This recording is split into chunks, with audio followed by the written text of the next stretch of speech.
మనం చూసుకోవచ్చు గత 2 రోజుల క్రితం భారతదేశంలో వాళ్ళు ఉంటూనే పాకిస్తాన్కి అక్రమంగా మన దేశ రహస్యాలని చేరవేస్తున్నారు. సో అమ్మాయి పేరు జ్యోతి మల్హోత్రా. సుమారు 7గురిని అరెస్ట్ చేశారు. 7గురిలో ఒక అమ్మాయి కూడా ఉంది. అమ్మాయి పేరు జ్యోతి మల్హోత్రా. ఈ అమ్మాయిని అందరూ ముద్దుగా లేడీ టెర్రరిస్ట్ అని పిలుస్తున్నారు. అసలుకి ఆ అమ్మాయి ఏం చేస్తూ ఉంటుంది, ఎందుకు పాకిస్తాన్కి మన దేశ రహస్యాలు చేరవేస్తుందంటే మీరు ఏం చెప్తారు? నిజంగా ప్రామిస్ అసలు ఆ పిల్ల ఎలా ట్రాప్ అయిందో తెలియదు. హిందూ అమ్మాయే కదా మల్హోత్రా, తెలిసినంత వరకు. మేబీ ఎవరితో ప్రేమలో పడి ట్రాప్ అయిందా?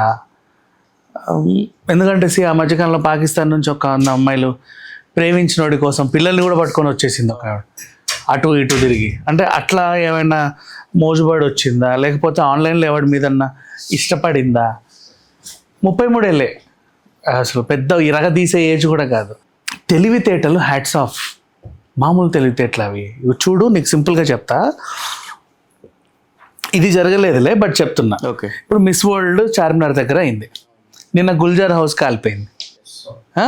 అంటే ఇది ఆమెకు సంబంధం లేదు, ఎగ్జాంపుల్. ఓకే, తను ఏం చేస్తానంటే, హాయ్ ఫ్రెండ్స్, ఇదిగోండి మిస్ వరల్డ్ పోటీలు ఇక్కడే జరుగుతున్నాయి, చూడండి అన్ని దేశాలలో వచ్చారు అని చూపిస్తుంది.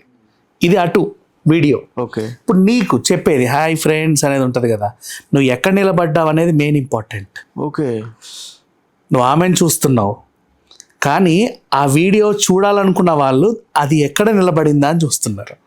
ఫర్ ఎగ్జాంపుల్ గుల్జార్ హౌస్ నిలబడింది, ఓకే, ఇక్కడ కనుక పేలితే కనీసం ఒక 50 మంది పోవచ్చు స్పాట్లో, తప్పించుకోవడానికి కూడా ఏముండదు. ఇవన్నీ ఎప్పుడు మాట్లాడుకుంటారో మనకు తెలియదు, కానీ ఆ స్పాట్ ఇంపార్టెంట్ మనకి. Next, Vande Bharat train cover చేయడానికి వెళ్ళింది, మన హైదరాబాద్కే వచ్చింది. ఓకే, ఈ పిల్ల ఎక్కడి నుంచి వచ్చిందంటే రతిఫైల్ నుంచి ఎంట్రీ ఇచ్చింది. ఓకే, రతిఫైల్. ఓకే, రతిఫైల్ రతిఫైల్ నుంచి కూడా ఆ మెట్లెక్కిన సికింద్రాబాద్ రైల్వే స్టేషన్ రావచ్చు. అవును, మెయిన్ ఎంట్రన్స్ అక్కడ నుంచి కూడా రావచ్చు. నీకు ఈ 2 బాగా ఐడియా ఉందా? తెలుసు. లేదన్నా అటు వెనక ప్లాట్ఫామ్ నెంబర్ 10 నుంచి కూడా రావచ్చు. అవును. So platform number 10, platform number 1 full ఇదిగా ఉంటుంది సెక్యూరిటీ, ఎందుకంటే నరేంద్ర మోడీ వచ్చాడు, ఏదో అయిపోయింది. బట్ రతిఫైల్ దగ్గర కొంచెం తక్కువ సెక్యూరిటీ ఉండొచ్చేమో, నాకు తెలియదు మరి ఆ టైంకి ఎలా ఉండిందో. ఓకే, ఈ పిల్ల అలా ఎంట్రీ ఇస్తుంది. అలాగే వచ్చింది, అలా వచ్చి ఇదిగోండి వందే భారత్, హాయ్ చూడండి ఎంత సీట్లు ఎంత బాగున్నాయి, మెత్తగా చెప్పావు. ఓకే, నువ్వు ఇక్కడ కట్ చేద్దాం ఒకసారి. సికింద్రాబాద్ వందే భారత్ కంటే ముందే దేశంలో ఆల్రెడీ వందే భారత్లు వచ్చేసాయి. అవును. ఆ వందే భారత్లు మోడీ గారు ఇట్లా రిమోట్ పెట్టి ఆపరేట్ చేశాడు. అక్కడికి రాలా కత్తిరించడానికి, ఇక్కడికి వచ్చాడు. ఓకే, సో ఈ పిల్ల అక్కడికి వచ్చి నరేంద్ర మోడీ అందరు ఇక్కడే ఉన్నారు, ఇట్లా కాదు ఈ రూట్లో కూడా రావచ్చు అని చెప్పినట్టుగా తీసుకోవాలి వీడియోని. నీకు ఇప్పుడు అర్థమైందా తన తెలివితేటలు ఏంటో? నెక్స్ట్ ఇంకా తెలివితేటలు కూడా ఉంటాయి. నువ్వు ముందే అల్వాల్ స్టేషన్లోనో లేకపోతే ఇంకెక్కడన్నా ఎంఎంటీఎస్ ఎక్కితే ఆ ఎంఎంటీఎస్ కూడా సికింద్రాబాద్ రైల్వే స్టేషన్ మధ్యలోకే వస్తుంది. అవును. అప్పుడు కూడా ఎంఎంటీఎస్ దిగి కూడా నువ్వు స్టేషన్లోకి చొరపడవచ్చు అనే తెలివితేటలు కూడా ఉంటాయి. ఈ టైప్ ఆఫ్ స్పై ఇతను చేసే ట్రావెల్ వీడియోలే అందరు చూస్తున్నారు, అరే ఎంత బాగా చూపిస్తుంది. Nothing like that. పెహల్గాం దాడి దగ్గర కూడా ఆ పిల్ల నీట్గా చూపించింది. 3 months తర్వాత దాడి జరిగింది.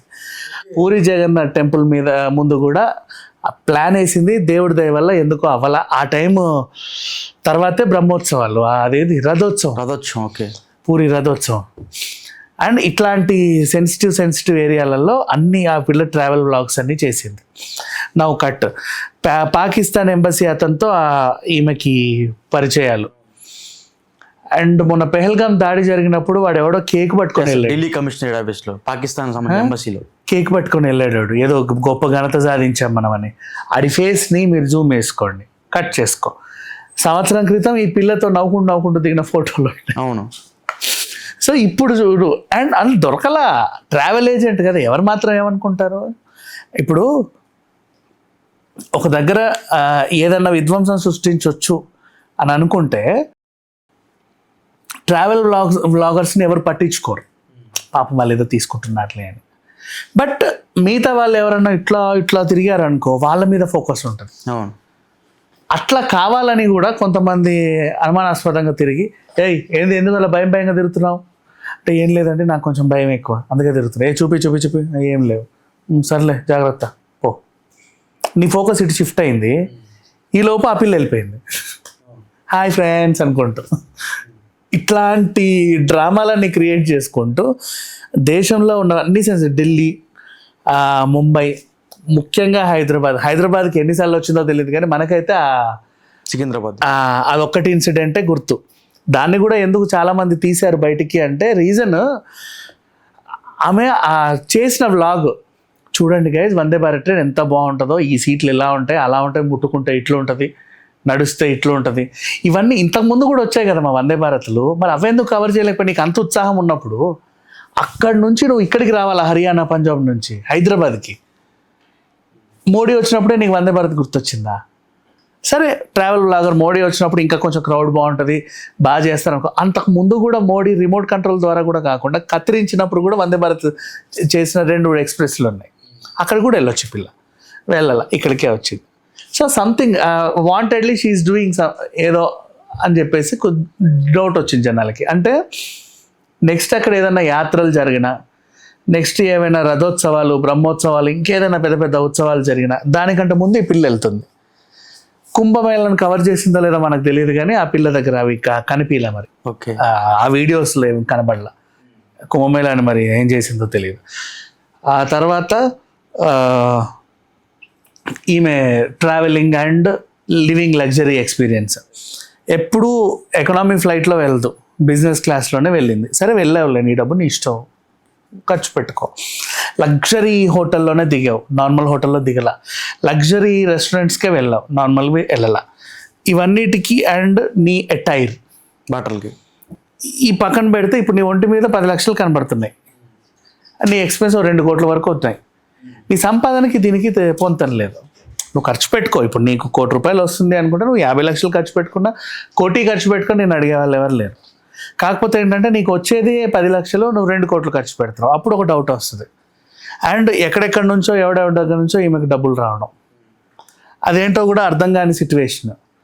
ఇట్లాంటి టైంలో ఈ పిల్ల మీద నిఘా పెడితే అసలు డైరెక్ట్గా నీకు ఈ మల్హోత్రా దొరకలే. యాక్చువల్గా చెప్పాలంటే ఎవడో అడ్రస్ లేనోడు దొరికితే వాడి త్రూ వాడు అట్టటట్ట ఈ పిల్ల దగ్గరకు వచ్చి ఆగిపోయారు.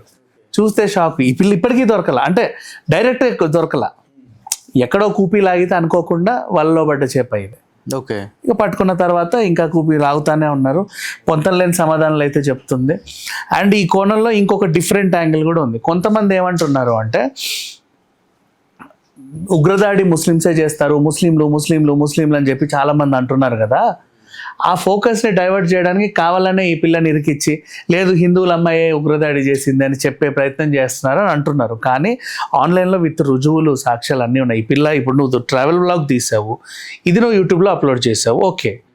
ఇంకేవో అడ్డమైన ఫైల్స్ అన్నిటినీ నువ్వు through Telegram, through Snapchat, through mails ద్వారా, ఇంకేవో షేర్ల ద్వారా ఎక్కడికో పంపుతున్నావు. అవెందుకు పంపావు? వాటికి అర్థం ఏంటి? ఇవన్నీ ఈ పిల్ల చెప్పాల్సి ఉంది. ప్రజెంట్ అయితే తను ఎక్కువ నోరైతే ఇప్పట్ల, నాకేం తెలియదు అని. వాళ్ళ నాన్న వచ్చాడు మళ్ళీ, ఆ పిల్ల అంతే అలాగే ఉంటుంది అని. సో ఓవరాల్గా చెప్పాలంటే ఈవిడ అన్ని వ్లాగ్స్ని జల్లడబట్టి పర్టికులర్గా చూస్తే కనుక నీకు కీ పాయింట్స్ దొరికితే కానీ ఒక ఫైనల్ కన్క్లూజన్కి రాలేము. ఇవాళ అరెస్టే కూడా వారమే కదా. అవును, యాక్చువల్గా మొన్న హైదరాబాద్ వచ్చినప్పుడు కూడా ఇక్కడ హైదరాబాద్లో బాంబు పేల్చాలి అనే ఒక ఆలోచనతో ఒక 2-3 దిగారంట. సో అదేంటి? విజయనగరంకి వచ్చారు, హైదరాబాద్కి వచ్చారు. విజయనగరం స్టోరీ ఏంటంటే వీళ్ళు ఆన్లైన్లో అమెజాన్లో టిఫిన్ బాక్స్లో ఆర్డర్ చేసి దాంట్లో ఏవేవో పేలుడు పదార్థాలు పెట్టి ఎట్ట పేలుతాయి చూడ ట్రైల్లో వేశారు. ఇక్కడ హైదరాబాద్ సంగతి ఏంటంటే ఏరియాలు ప్లాన్ చేశారు. ఇప్పుడు విజయనగరం వాళ్ళు ఎలా పేలుతుందో చూద్దామనే ట్రయల్, హైదరాబాద్కి వచ్చిన వాళ్ళు ఎక్కడ పెట్టాలి అనేది. ఓకే, సో వాళ్ళకి లింక్ ఉందా అనే కోణంలో ఇప్పుడు మళ్ళీ వెళ్తున్నారు. బయటికి వస్తున్నాయి ఒక్కొక్కటి కానీ ఇంకా పూర్తి స్థాయిలో రావట్లే వాటి స్టోరీలు. ఓకే, ఇప్పుడు హైదరాబాద్ ఉంది, చాలా sensitive area. And miss world పోటీలు జరుగుతున్నాయి.